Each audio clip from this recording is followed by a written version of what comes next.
नमस्कार दोस्तों। बंगाल की खाड़ी के उत्तरी हिस्सों पर अभी वर्तमान में एक डिप्रेशन की कैटेगरी का सिस्टम बना हुआ है, जिसके चलते अगले 10 दिनों में देश के कई हिस्सों में बहुत ही भयंकर बारिश होने की संभावना है, जिसकी वजह से कुछ राज्यों में बाढ़ जैसी परिस्थितियां एक बार फिर से उत्पन्न हो सकती है। कौन से राज्य इस सिस्टम से सबसे अधिक प्रभावित रहेंगे, सिस्टम का ट्रैक क्या रहेगा, अगले 10 दिनों में देश भर में कितनी बारिश होगी, इसका पूरा आउटलुक इस वीडियो में दिया जाएगा। तो वीडियो को अंत तक जरूर देखें और चैनल को सब्सक्राइब जरूर करें। तो अगले 5 दिनों में देश भर में होने वाली बारिश का पूर्वानुमान आप अपनी स्क्रीन पर देख सकते हैं। सबसे पहले वेदर सिस्टम के बारे में जानकारी दें तो उत्तरी बंगाल की खाड़ी के हिस्सों पर अभी वर्तमान में एक डिप्रेशन की कैटेगरी का सिस्टम बना हुआ है। इस सिस्टम के अगले 24 घंटों के दौरान एक डीप डिप्रेशन की कैटेगरी में भी बदलने की 50 से 60% संभावनाएं बन रही है, यानी कि यह सिस्टम और भी इंटेंसिफाई हो सकता है। इस सिस्टम के ट्रैक की बात की जाए तो यह सिस्टम अगले 24 घंटों में इंटेंसिफाई होते हुए उड़ीसा के अंदरूनी हिस्सों की तरफ आगे बढ़ेगा। 27 से 29 जुलाई के बीच इस सिस्टम का असर उड़ीसा के कई हिस्सों में बहुत भारी बारिश और अत्यंत भारी बारिश के रूप में देखने को मिल सकता है। यह सिस्टम उड़ीसा से होते हुए छत्तीसगढ़ के मध्य भागों से होते हुए मध्य प्रदेश के दक्षिण पूर्वी दक्षिण पश्चिम हिस्सों से होते हुए गुजरात के इलाकों की तरफ 27 जुलाई से 2 अगस्त के मध्य के समय में आगे बढ़ेगा। यानी कि इस सिस्टम का ट्रैक उड़ीसा, छत्तीसगढ़, दक्षिणी मध्य प्रदेश से होते हुए गुजरात के इलाकों की तरफ अभी वर्तमान में दिखाई दे रहा है, जिसकी वजह से पूर्व भारत से लगाकर मध्य भारत और पश्चिम भारत के कई हिस्सों में भीषण बारिश होने की संभावना है। उड़ीसा में 27 से 29 जुलाई के बीच उत्तरी मध्य हिस्सों में अत्यंत भारी बारिश होने की संभावनाएं हैं। वहीं छत्तीसगढ़ के में 28 और 29 जुलाई को, उत्तरी महाराष्ट्र, दक्षिणी मध्य प्रदेश में 29 जुलाई से 31 जुलाई के बीच इस सिस्टम का सर्वाधिक असर देखने को मिल सकता है। दक्षिण पूर्वी दक्षिणी पश्चिमी मध्य प्रदेश, मराठवाड़ा, विदर्भ और उत्तर पश्चिमी महाराष्ट्र के इलाकों में 29 जुलाई से 31 जुलाई के बीच इस सिस्टम की वजह से भयंकर मूसलाधार बारिश होने की संभावना है। कई जगहों पर अत्यंत भारी बारिश की गतिविधियां भी इस सिस्टम की वजह से दर्ज हो सकती है। तो यह सिस्टम ओडिशा, छत्तीसगढ़, उत्तरी महाराष्ट्र, मध्य प्रदेश के इलाकों को 27 से 31 जुलाई के बीच अलग अलग भागों में प्रभावित करता हुआ देखा जाएगा, अत्यंत भारी बारिश के रूप में। उसके बाद इस सिस्टम का असर 30-31 जुलाई से 2 अगस्त के मध्य दक्षिणी राजस्थान और गुजरात के भी हिस्सों में भारी से अति भारी बारिश के रूप में देखा जाएगा। इस सिस्टम की वजह से ओडिशा, छत्तीसगढ़ में तूफानी हवाएं चलने की संभावना है। ओडिशा में 60 से 80 किलोमीटर प्रति घंटे की रफ्तार से तूफानी हवाओं के साथ भयंकर बारिश की गतिविधियां दर्ज हो सकती है। वहीं इस सिस्टम का असर उत्तर और पूर्वी तेलंगाना और उत्तर पूर्वी आंध्र प्रदेश के हिस्सों में भी 27 जुलाई से 30 जुलाई के बीच कुछ स्थानों पर भारी बारिश की गतिविधियों के रूप में दर्ज हो सकता है।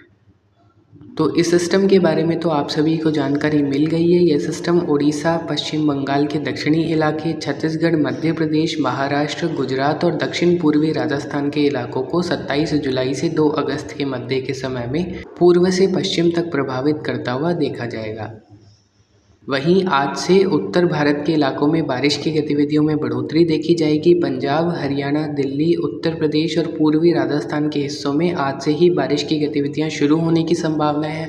28 जुलाई से 31 जुलाई के बीच इन सभी हिस्सों में कई जगहों पर रुक रुक कर मेघ गर्जन के साथ मध्यम से भारी बारिश के दौर देखने को मिल सकते हैं। पूर्वी राजस्थान में इस दौरान कहीं कहीं अति भारी बारिश के दौर भी दर्ज होने की संभावनाएं लोकलाइज्ड रूप में रहेगी। वहीं 27 जुलाई से 30 जुलाई के बीच झारखंड के उत्तरी भाग, बिहार, पूर्वी मध्य प्रदेश के उत्तरी इलाके और पूर्वी उत्तर प्रदेश के हिस्सों में भी इस सिस्टम के आउटर बैंड्स की वजह से कुछ भागों में हल्की से मध्यम बारिश की गतिविधियां देखने को मिल सकती है। हालांकि यह बारिश आइसोलेटेड टू स्कैटर प्लेसेस पर रहेगी। इस सिस्टम का मुख्य असर मध्य भारत, पूर्व भारत और पश्चिम भारत के राज्यों में ही देखने को मिलेगा। मुंबई समेत महाराष्ट्र के पश्चिमी तटीय हिस्सों, केरल के कर्नाटक यानी कि केरल और कर्नाटक के कोस्टल हिस्सों में भी 30 जुलाई से 2 अगस्त के मध्य कई जगहों पर भारी से बहुत भारी बारिश की गतिविधियां दर्ज हो सकती है। शेष उत्तर पूर्व भारत के असम, मेघालय, नागालैंड, मणिपुर, मिजोरम, त्रिपुरा, अरुणाचल प्रदेश, तमिलनाडु और कर्नाटक में बिखरे रूप में थंडरस्टॉर्म्स देखने को मिल सकते हैं। अब 1 अगस्त से 5 अगस्त के मध्य देश भर में होने वाली बारिश के बारे में जानकारी दी जाए तो जो मैप आप अपनी स्क्रीन पर देख रहे हैं, यह मैप 1 से 5 अगस्त के मध्य देश भर में होने वाली बारिश को लेकर बनाया गया है। तो इस दौरान बंगाल की खाड़ी से उठा डिप्रेशन राजस्थान के दक्षिण पश्चिमी इलाकों और उससे सटे गुजरात के हिस्सों पर एक लो प्रेशर एरिया के रूप में बना रह सकता है, जिसकी वजह से इन हिस्सों में कई जगहों पर मध्यम से भारी बारिश की गतिविधियां दर्ज हो सकती है। वहीं बंगाल की खाड़ी में इस दौरान एक नया सिस्टम उभरने की संभावनाएं 4 से 6 अगस्त के मध्य के समय में एक लो प्रेशर एरिया के रूप में दिखाई दे रही है, जो कि आगे चलकर डिप्रेशन की कैटेगरी भी हासिल कर सकता है। इस सिस्टम का ट्रैक अभी वर्तमान में थोड़ा सा उत्तरवर्ती दिखाई दे रहा है। जैसा सिस्टम अभी मध्य भारत के इलाकों की तरफ बढ़ता हुआ देखा जा रहा है, इस सिस्टम की संभावना रहेगी कि यह सिस्टम उत्तर पूर्वी मध्य प्रदेश से उत्तर भारत के इलाकों की तरफ आगे बढ़े, जिसकी वजह से अगस्त के दूसरे सप्ताह में पूर्व भारत, मध्य भारत और उत्तर भारत के कई जगहों पर भारी बारिश की गतिविधियां दर्ज हो सकती है। वहीं 1 से 5 अगस्त के मध्य के समय में ट्रफ फिर से उत्तरवर्ती होती हुई देखी जाएगी। ट्रफ में इंड्यूस्ड सर्कुलेशन पश्चिमी उत्तर प्रदेश और उससे सटे राजस्थान के हिस्सों पर बन सकता है। वहीं जो ट्रफ के पूर्वी हिस्सों पर सिस्टम बनने की संभावना है, इसकी वजह से पंजाब, हरियाणा, दिल्ली, उत्तर प्रदेश, बिहार, राजस्थान, मध्य प्रदेश, छत्तीसगढ़, उड़ीसा, पश्चिम बंगाल, असम, मेघालय, नागालैंड, मणिपुर, मिजोरम, त्रिपुरा, अरुणाचल प्रदेश, उत्तराखंड, हिमाचल प्रदेश और जम्मू कश्मीर के एक बड़े इलाकों में 2 से 6 अगस्त के बीच मध्यम से भारी बारिश की गतिविधियां दर्ज होने की संभावना है। इस दौरान राजस्थान, मध्य प्रदेश, उत्तर प्रदेश, दिल्ली, बिहार, उड़ीसा और झारखंड के कुछ हिस्सों में अति भारी बारिश की गतिविधियां भी दर्ज हो सकती है। तो 1 से 5 अगस्त के मध्य का समय भी उत्तर भारत, मध्य भारत और पूर्व भारत के कई इलाकों के लिए झमाझम बारिश की गतिविधियां लेकर आने वाला है। वहीं 1 और 2 अगस्त को कच्छ, गुजरात के उत्तरी हिस्से और दक्षिण पश्चिमी राजस्थान के कुछ हिस्सों में भारी बारिश होने की संभावनाएं बन रही है।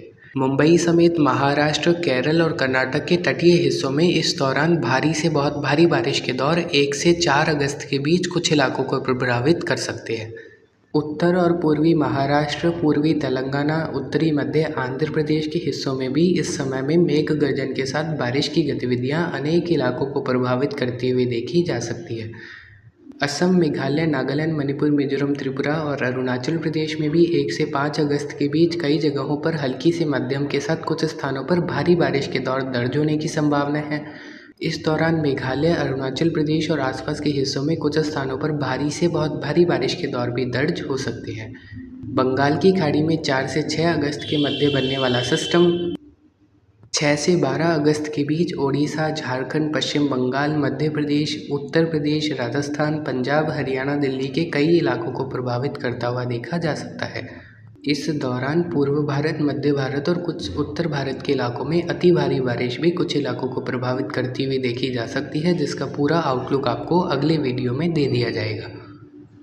तो अगले 10 दिनों का ये मौसम पूर्वानुमान का वीडियो आप सभी को कैसा लगा, आप सभी कमेंट कर ज़रूर बताएं। और आपको अपने रीजन के बारे में जो भी इन्फॉर्मेशन चाहिए आप कमेंट कर बता सकते हैं। द वर्ल्ड स्काई वेदर आपको रिप्लाई ज़रूर करेंगे। तो फिलहाल अभी की अपडेट के लिए इतना ही। आगे की जानकारी के लिए